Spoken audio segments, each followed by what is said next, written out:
Welcome back to Chosen Testimony.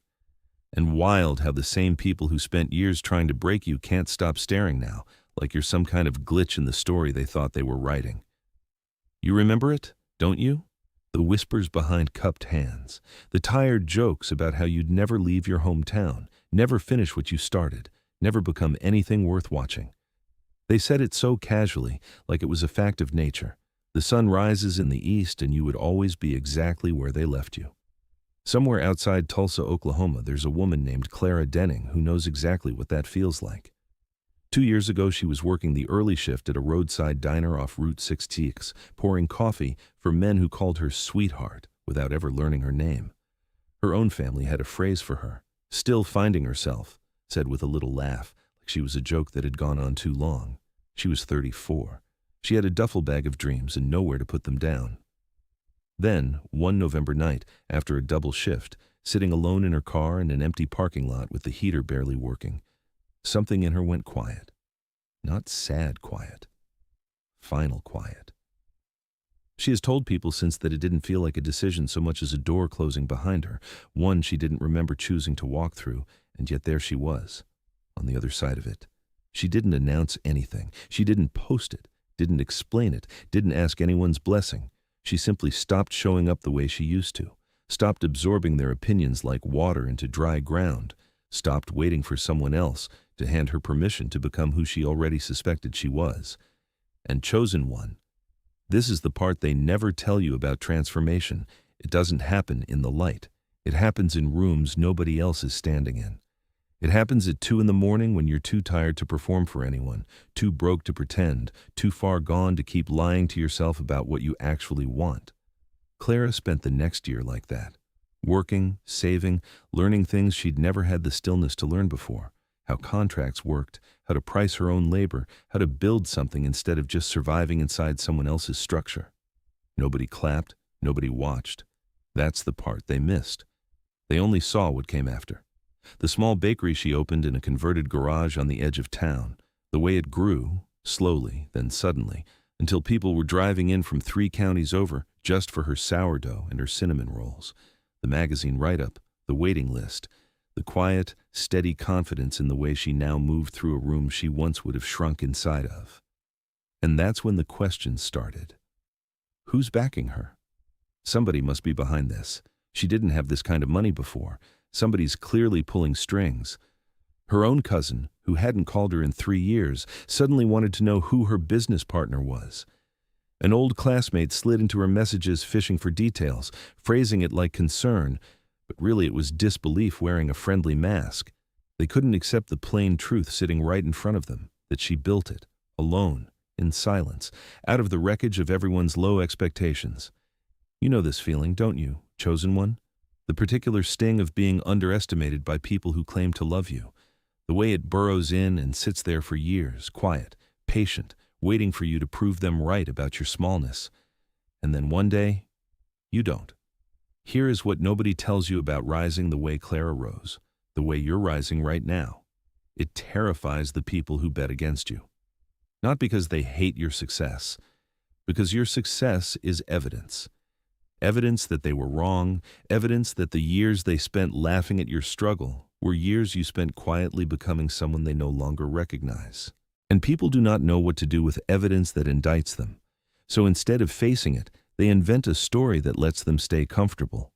There must be a shortcut. There must be a secret.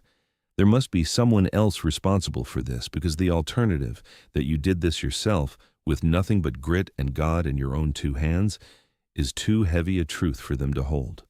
Clara still gets the question, even now, standing in her own bakery at 5 a.m. with flour on her hands, and the whole town finally saying her name with respect instead of pity. Who's really behind all this? And she has learned to just smile. Because she knows something they don't know yet, something you are about to understand too. The real story of how she got here, the nights she nearly quit, the voice that told her to keep going anyway, the exact moment everything shifted. None of them were there to see it. And what happened in that empty parking lot in Tulsa, in the silence after everyone else had given up on her, is only the beginning of what you're about to discover about your own rise. Here's what they missed. Chosen one. They missed the actual turning. Not the finished bakery, not the write-up, not the waiting list 3 weeks deep. They missed the night before any of it existed, when Clara sat behind that steering wheel with nothing but $40, a duffel bag, and a decision nobody witnessed her make. That's always how it goes. People show up for the unveiling. They never show up for the becoming. Think about your own story for a second. Think about the version of you that existed before whatever brought you here tonight.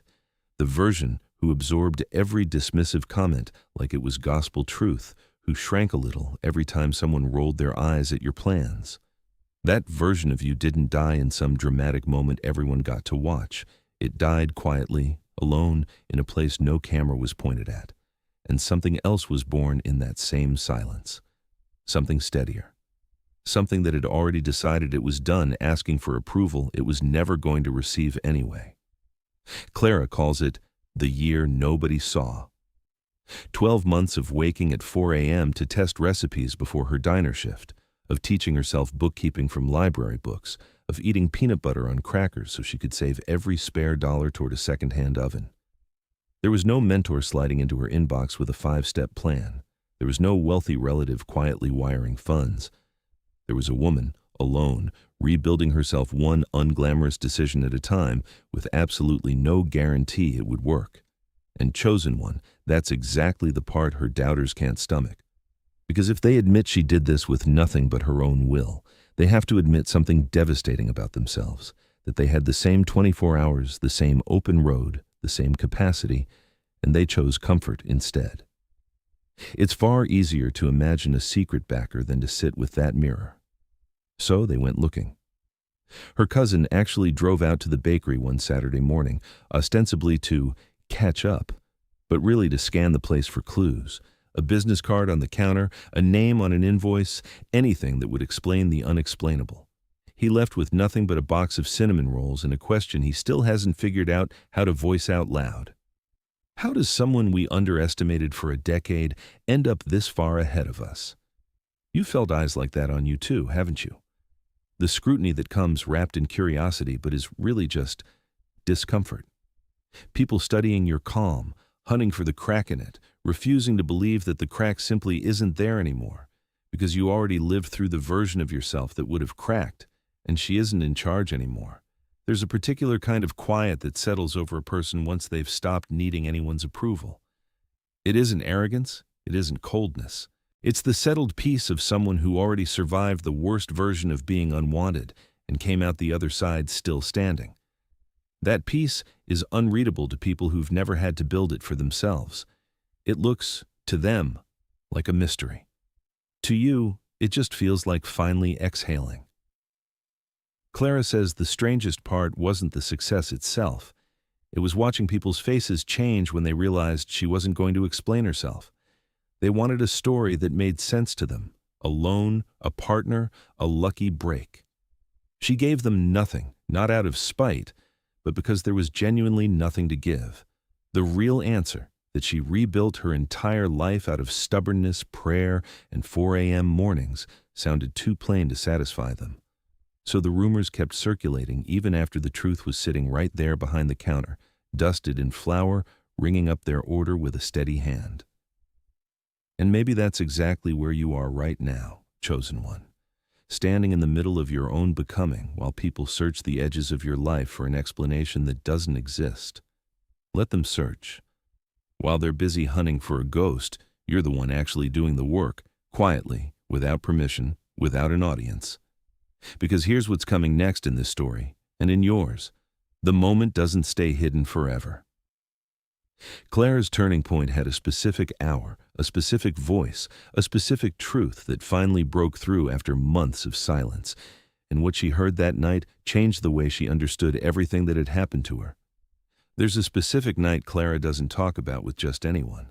It was mid-January, almost a year into rebuilding her life, and the bakery idea was still just an idea, sketched on the back of receipts, tested in a cramped kitchen that smelled permanently of cinnamon and doubt. She'd just been turned down for a small business loan. Second rejection in 3 months. She sat in her car outside the bank in Tulsa, the same kind of parking lot, almost the same kind of cold, and for a moment the old voice came back. the one that sounded suspiciously like every person who'd ever told her she was reaching too far. You're not built for this. Go back to what's safe. Stop embarrassing yourself. But this time, something answered that voice. Not out loud, not dramatically, just a steady, undeniable certainty rising up from somewhere she couldn't name, somewhere underneath the fear, underneath the exhaustion, underneath a year of scraped-together sacrifice. It didn't argue with the doubt, it simply outlasted it. She has described it since as the moment she understood, all the way down to her bones, that she was never going to be talked out of this, not by a bank, not by her family, not by the voice in her own head that had been trained by other people's low opinions of her. Chosen one, that moment, that exact moment, is what people are actually sensing when they look at you now and can't explain the shift. They're not sensing a mentor. They're not sensing a hidden hand guiding your every move. They're sensing that you crossed some invisible threshold where other people's doubt stopped having power over you. And once that threshold is crossed, it doesn't reverse. That's what makes it terrify them. They keep waiting for you to fold the way you used to. You don't. Because the version of you that used to fold isn't the one steering anymore. Clara went home that night and didn't sleep much. But by morning she'd found a smaller lender, a community credit union, willing to take a chance on a woman with a solid plan and calloused hands. It wasn't glamorous. Nobody swooped in. She simply kept moving, one uncomfortable phone call at a time, refusing to let one rejection be the end of the sentence. 6 months later, the bakery opened its doors. And this is the part worth sitting with, the part her doubters still can't process. She didn't become fearless. She was terrified the entire time. What changed wasn't the fear. What changed was her relationship to it. She stopped waiting for the fear to leave before she acted. She started acting alongside it, the way you'd walk beside a nervous friend instead of waiting for them to calm down first. That's the real secret people are hunting for when they ask who's helping you, chosen one. It was never a person, it was a decision, made in an unglamorous parking lot to stop needing certainty before taking the next step. It was learning to trust that same quiet, steady voice that answered the doubt that January night, the one that didn't shout, didn't perform, just simply refused to be talked out of what it already knew. And here's something Clara said once, almost as an afterthought, that has stayed with everyone who's heard her story since. The people who doubted her hardest were never watching for the moment she'd need them. They were watching for the moment she'd fail without them. When that moment never came, when she built something real using nothing but her own hands and a stubborn kind of faith, they didn't know how to categorize it. So they built a story instead.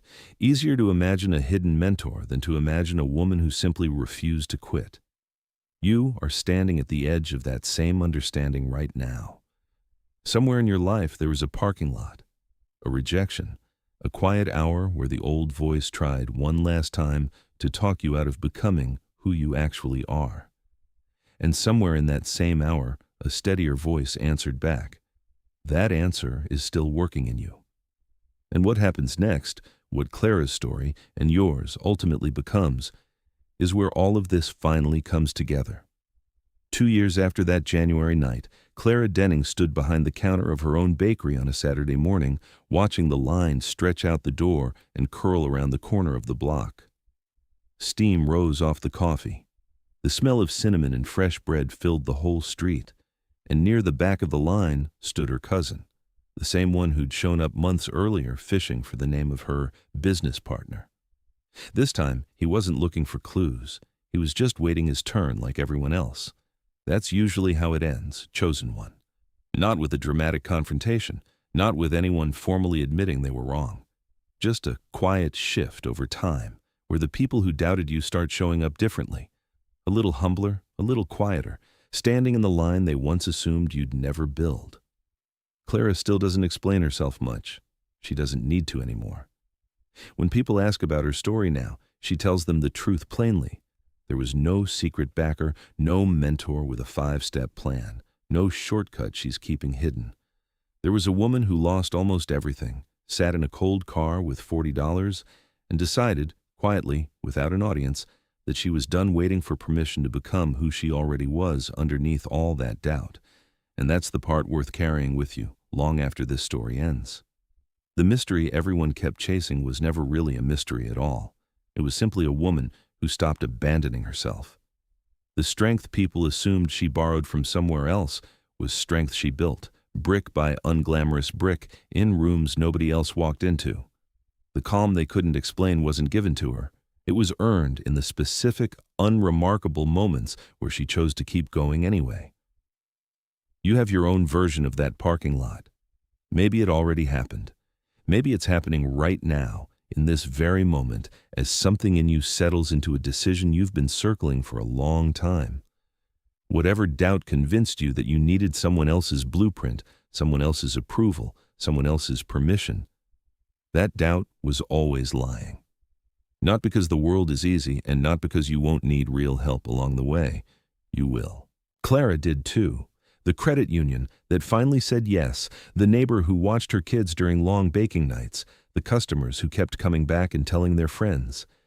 Nobody rises in true isolation, and nobody should. But the foundation, the decision, the refusal to quit when quitting would have been so much easier. That part was always yours alone to build. So when people search your life for an explanation that satisfies their disbelief, let them search. Let them whisper about mentors and shortcuts and hidden hands. You know what actually happened, even if you're the only one who does. You know about the quiet nights. You know about the version of yourself you had to leave behind to get here. You know that nothing about this was given to you. It was carved, slowly, out of every moment you refused to stay small. Clara closes the bakery every evening the same way she opened it that first year, alone, sweeping flour off the floor, grateful and tired and entirely certain this is where she's supposed to be. No fanfare, no audience, just a steady, earned peace that nobody can take from her because nobody gave it to her in the first place. That peace is available to you too, chosen one, not as a finish line, but as a decision, the same one Clara made in that cold car outside Tulsa, the same one waiting for you the next time doubt tries to talk you out of your own becoming. The people who once doubted you will eventually stand in your line, humbled and quiet, wondering how you did it. And you won't need to explain a thing. Some answers were never meant for an audience. They were only ever meant for you.